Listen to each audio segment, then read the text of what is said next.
Concerned that he might lie about the nature of our meeting, and so I thought it really important to document.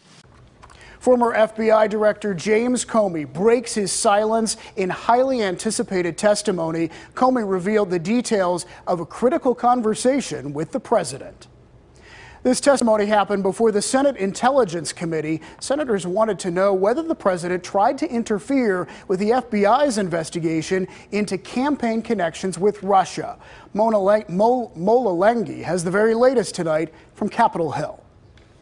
Well, David, James Comey went into great detail about his conversations with the president. He encouraged the president to release any tapes of those conversations if they do in fact exist. Perhaps his harshest criticism was that the White House has continued to lie about the reason why he was fired as FBI chief.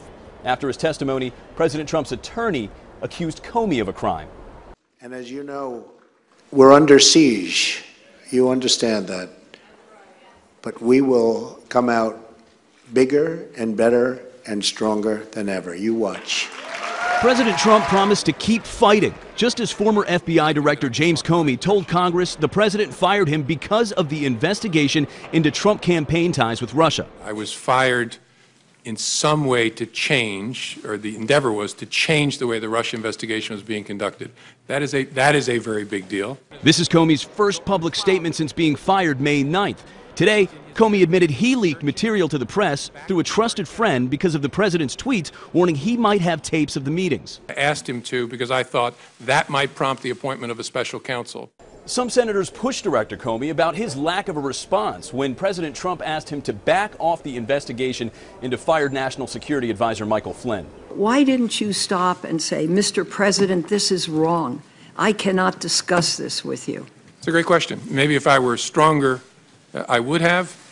I was so stunned by the conversation that I just took it in. Mark Kasowitz, President Trump's personal attorney, denied the president ever asked to stop the investigation. The president never suggested that Mr. Comey, quote, let Flynn go. And Mr. Kasowitz slammed Comey for leaking the material, saying he would leave it up to authorities as to whether Comey should be prosecuted for sharing privileged conversations with the president.